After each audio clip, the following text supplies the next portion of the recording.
Nossa mensagem nesta noite se baseia em Atos capítulo 10, versículo 43, onde se leem as seguintes palavras: todos os profetas dão sobre ele testemunho de que por meio do seu nome todo o que nele crê receberá o perdão dos pecados. Todos os profetas dão sobre ele testemunho. O prometido dos profetas. Vamos orar? Eterno Deus, mais uma vez nos curvamos diante da Tua presença, que é maravilhosa, para pensar os Teus pensamentos e meditar na Tua palavra, ora lida. Fala-nos, pois, nesta noite. Nós oramos em nome do Senhor Jesus. Amém. O apóstolo Pedro estava pregando na casa do italiano Cornélio. E lá pelas tantas ele disse exatamente estas palavras: todos os profetas dão sobre ele, Jesus, testemunho de que por meio do seu nome, todo que nele crê receberá o perdão dos pecados. De fato, meus queridos amigos, centenas de anos antes de Jesus nascer, os profetas do Antigo Testamento falaram, anunciaram que Deus enviaria um Salvador ao mundo. E essa mensagem dos profetas alimentou aquilo que teoricamente se chama de esperança messiânica. O que é a esperança messiânica? É aquele desejo que os judeus mantiveram durante séculos e mantêm em muitos casos, de que o Messias, por isso é messiânica, de que o Messias virá e assumirá um lugar especial no seu país, entre o seu povo, e não só ali, mas estabelecerá um reino universal. Há um livrinho muito interessante chamado Miguel, Miguel, Por que me persegues?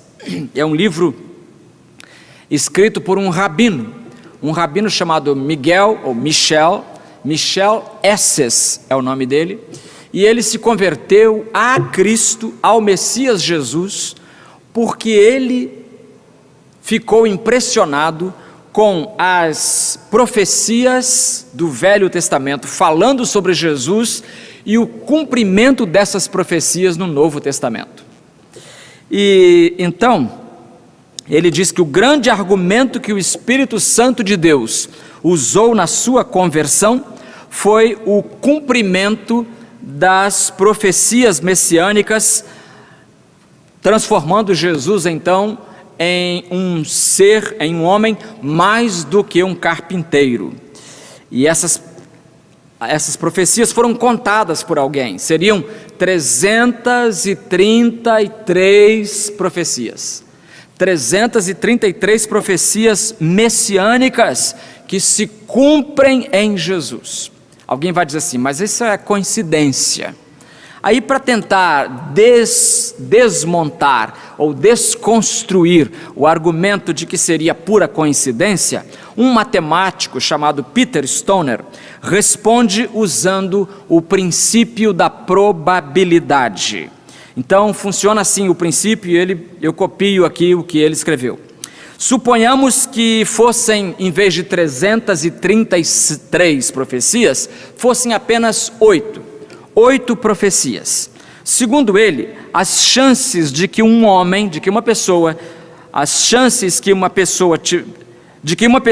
tivesse vivido até o presente momento e cumprido todas as 8 profecias, as chances são 1 em 1017. E aí Stoner ilustra da seguinte maneira: tomemos 1017 moedas, como essa aqui, de R$1. Tomemos 1017 moedas e vamos colocá-las sobre a superfície do estado de Minas Gerais. Ele usou no original Texas, mas eu fiz a conversão e a tradução para Minas Gerais. Elas cobrirão todo o estado e formarão uma plataforma de 60 centímetros de altura por todo o estado. Agora, nós vamos marcar uma dessas moedas, vamos fazer um X numa delas, uma caneta preta, vamos misturar essa marcada no meio das outras, vamos colocar lá no meio das outras, misturar junto da plataforma. E vamos colocar uma venda nos olhos de uma pessoa e vamos dizer a essa pessoa que ela pode ir aonde ela quiser, mas deve localizar a moeda marcada. Quais são as chances que essa pessoa tem de encontrar essa moeda marcada? No livro Mais do que um Carpinteiro, Josh McDowell diz que há uma chance em 100 quatrilhões.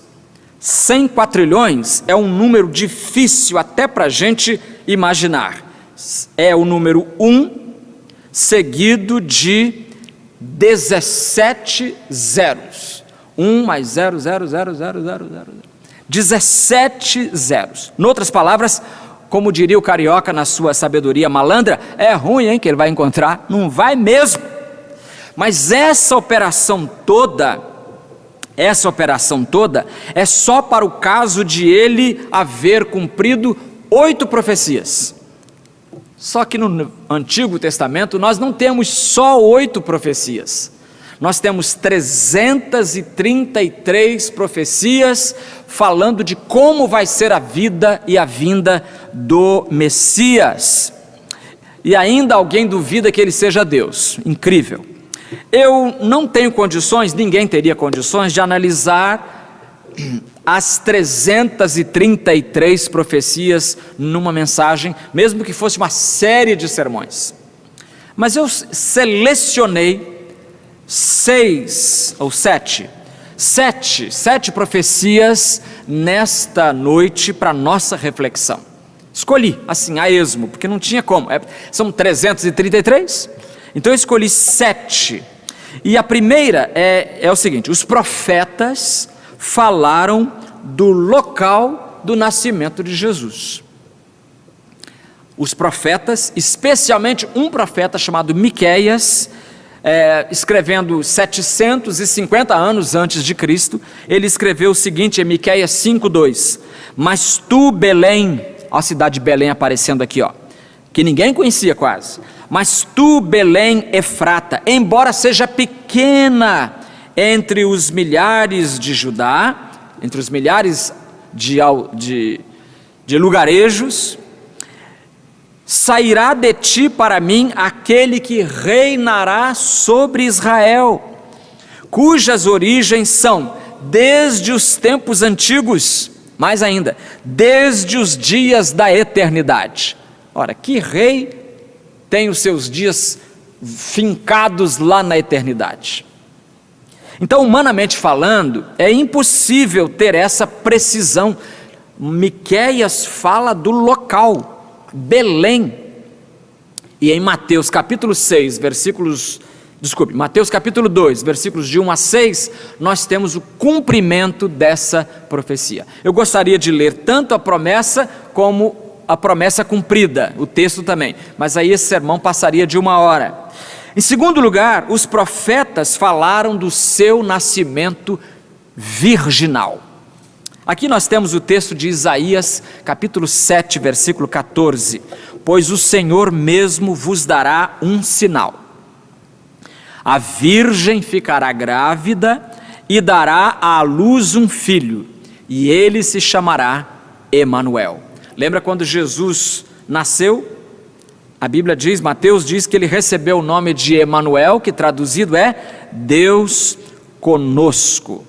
O Senhor mesmo vos dará um sinal: a virgem ficará grávida. Porque se fosse uma mulher casada dando à luz, isso não seria sinal nenhum, seria normal.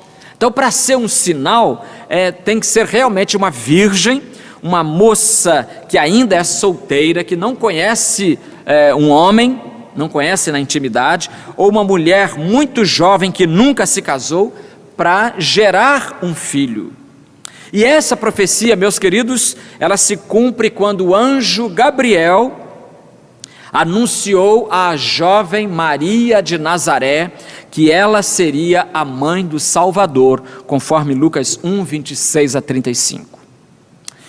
Eu sei que muita gente acha, especialmente os incrédulos, né? Os incrédulos de carteirinha, os ateus, eles acham isso uma total impossibilidade. E para amenizar essa impossibilidade, eu quero lembrar a eles que no universo da biologia, nós já temos ali uma amostra de um fenômeno parecido. No universo da biologia, nós temos uma coisa que os biólogos chamam de partenogênese. Parteno é a palavra virgem em grego, gênese, origem. Então é uma origem, uma gravidez de uma virgem. E esse fenômeno, a Wikipédia descreve assim: partenogênese, ou também chamada de partogênese, ou ainda telitoquia, palavra mais rara, é um processo de reprodução assexuada em que o embrião desenvolve-se sem que seja necessária a fertilização do gameta feminino pelo gameta masculino. Este processo ocorre com maior frequência em invertebrados. Entretanto, pode acontecer também em vertebrados, como em alguns répteis e em alguns peixes. E na internet eu vi lá uma lista dos animais que podem se reproduzir por esse processo chamado tecnicamente de partenogênese, ou seja, um ser vivo gerando outro ser vivo sem a participação do elemento masculino. Na biologia. É quase que Deus já quis dizer, está vendo aí, ó, vocês acham tão impossível, e eu estou colocando isso aí no dia a dia de vocês, cientistas. Então Deus, os profetas, Deus falando através deles, os profetas falaram do local do nascimento virginal. Em terceiro lugar, os profetas falaram da sua condição espiritual. Isaías 42:1, aqui está o meu servo, a quem sustento, o meu escolhido, em quem me alegro, pus o meu espírito sobre ele, ele trará justiça às nações. Então está falando de um governo universal, não está falando apenas de um reizinho em Israel, mas um rei sobre toda a terra, que trará justiça às nações, e sobre quem o Senhor colocará o seu Espírito. E a Bíblia diz, o Novo Testamento diz que Jesus foi cheio do Espírito Santo. João 1,32 diz assim, e João Batista, deu testemunho dizendo, vi o Espírito descer do céu como pomba e permanecer sobre ele. Mas para mim, o texto mais instigante que prova que Jesus estava cheio do Espírito Santo, conforme Isaías capítulo 42, versículo 1, é o texto que Jesus leu na própria sinagoga de Nazaré. Lucas 4,16 em diante diz assim, olha que texto interessante, instigante. Chegando a Nazaré, onde fora criado, então Jesus conhecia praticamente todo mundo conhecia. Jesus entrou na sinagoga no dia de sábado, segundo o seu costume. Jesus não era aquele que faltava aos cultos, como muita gente, mas todo sábado, segundo o seu costume, ele estava ali. E levantou-se para fazer a leitura.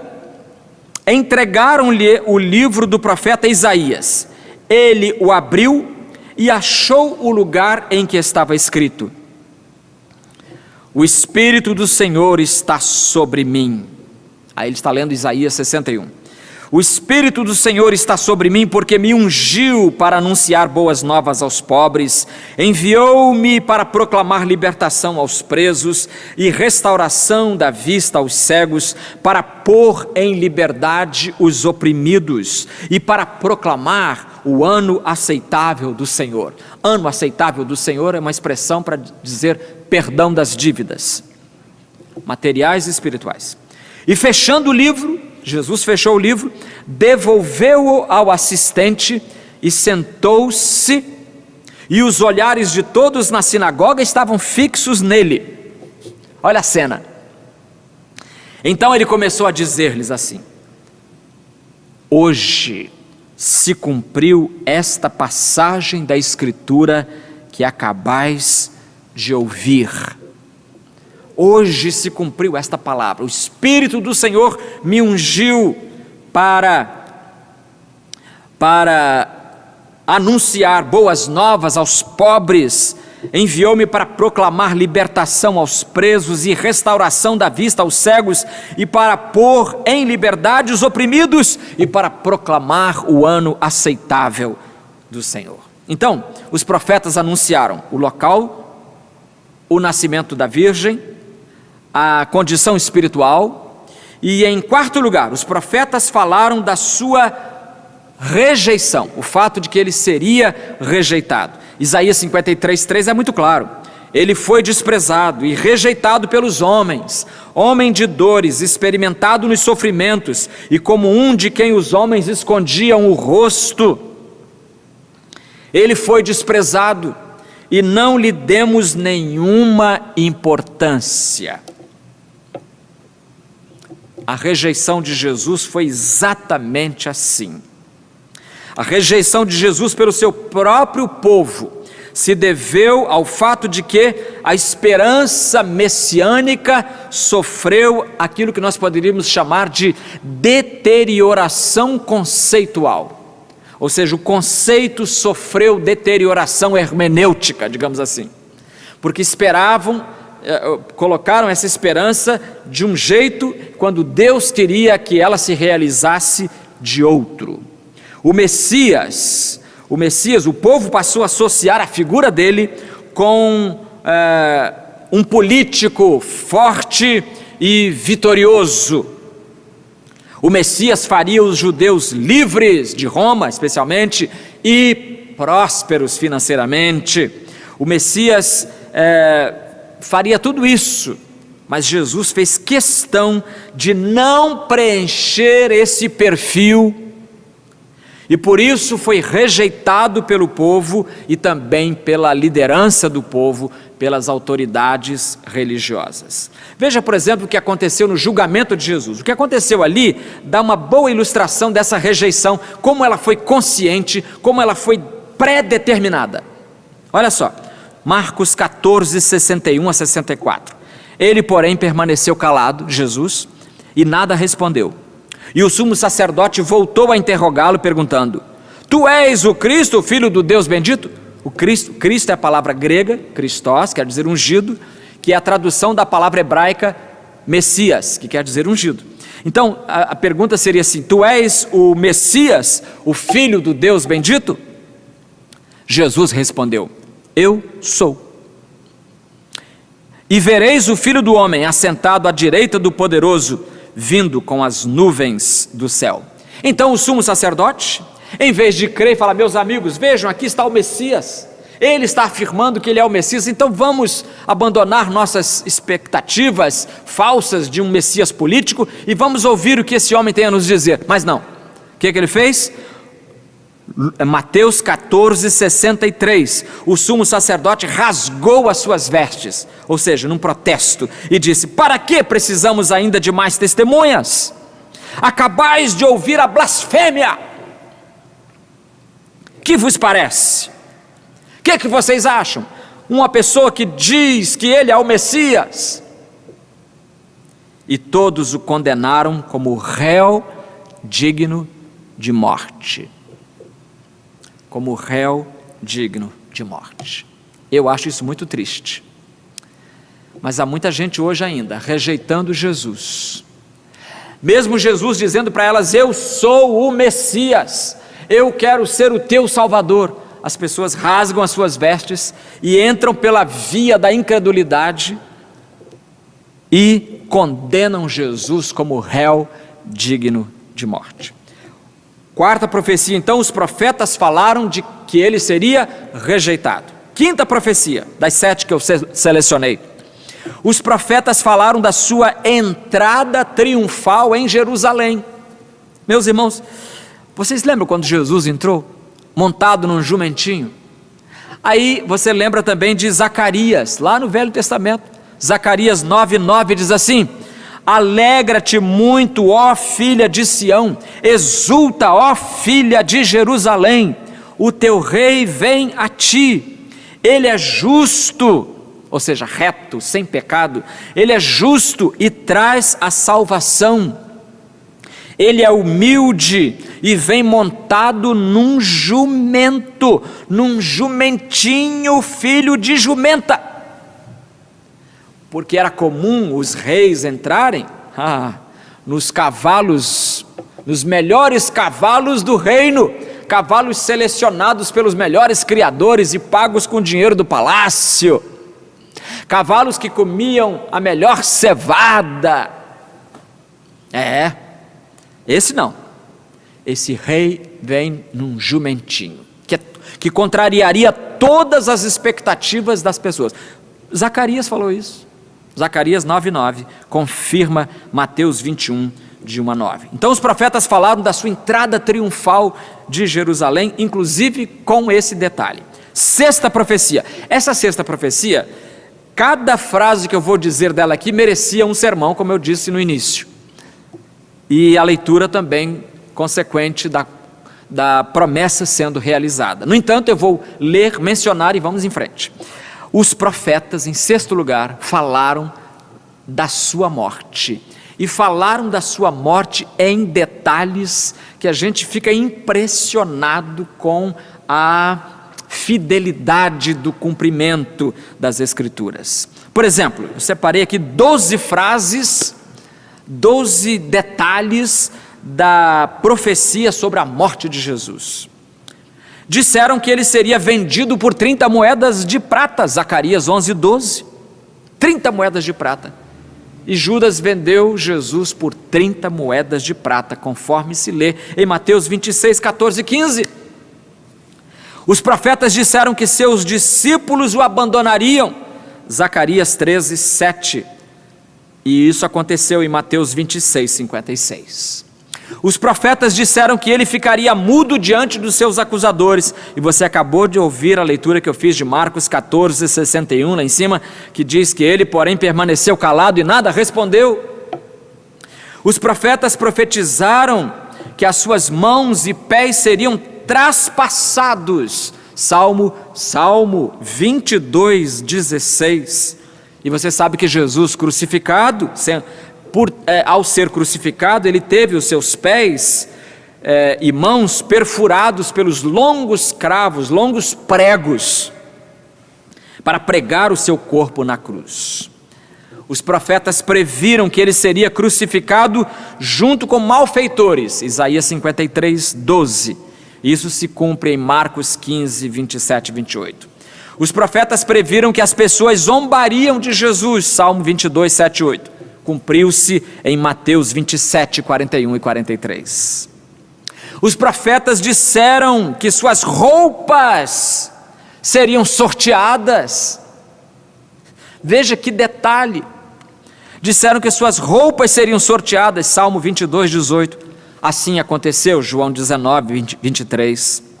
Disseram que ele seria abandonado pelos seus discípulos, Salmo 22, 1. Abandonado por Deus, Deus meu, por que me desamparaste? Cumpriu-se em Mateus 27, 46. Avisaram os profetas que lhe seriam dados vinagre e fel, Salmo 69, 21. Veja Mateus 27, 34 para você ver. Vinagre e fel estão lá. Falaram que seus ossos não seriam quebrados. Salmo 34, 20. É o que aconteceu em João 19, 33 a 36. Disseram que o seu peito seria perfurado. Aí eu até copiei Zacarias 12, 10, que diz assim: olharão para aquele a quem traspassaram. Zacarias 12, 10. E o peito de Jesus foi traspassado, conforme se lê em João 19, 34. E finalmente previram que seu corpo seria sepultado no túmulo de um homem rico. Isaías 53, 9. Foi o que aconteceu em Mateus 27, 57. Então, os profetas falaram da sua morte. E falaram da sua morte, querido amigo, com uma riqueza de detalhes que não pode ter sido coincidência, o cumprimento disso tudo em Jesus Cristo. E por último, a sétima profecia que eu separei é que os profetas falaram da sua ressurreição. Falaram da sua ressurreição. No dia de Pentecostes, o apóstolo Pedro pregou em Jerusalém, lembra? Havia ali muitos judeus de vários lugares. Foi quando aconteceu o fenômeno da glossolalia, ou seja, falaram-se línguas que os apóstolos não dominavam, nem maternal, nem escolarmente. Dom do Espírito, fruto do Espírito total, para que o Evangelho chegasse àquelas nações que ali estavam representadas. E aí o apóstolo Pedro pediu a palavra e pregou o primeiro sermão oficial da igreja naquele dia. E no sermão dele, ele cita a profecia do Salmo 16, versículo 10. E Pedro foi até literal, citou exatamente, palavra por palavra, que diz assim: pois não deixarás a minha vida no túmulo, nem permitirás que o teu santo sofra deterioração. O teu santo veja corrupção, como diz Almeida Antigo. Não permitirás que o teu santo, com S maiúsculo, sofra deterioração.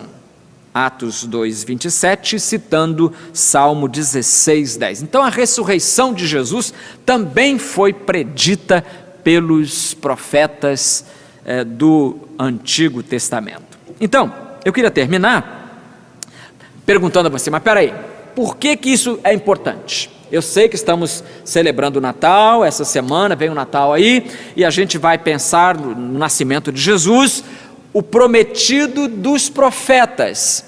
Agora, por que tudo isso é importante? Por causa do nosso texto. Eu não sei se você prestou atenção nas palavras finais do nosso texto, Atos 10, 43, em que Pedro diz assim: todos os profetas dão sobre ele testemunho de que por meio do seu nome, todo que nele crê, receberá o perdão dos pecados.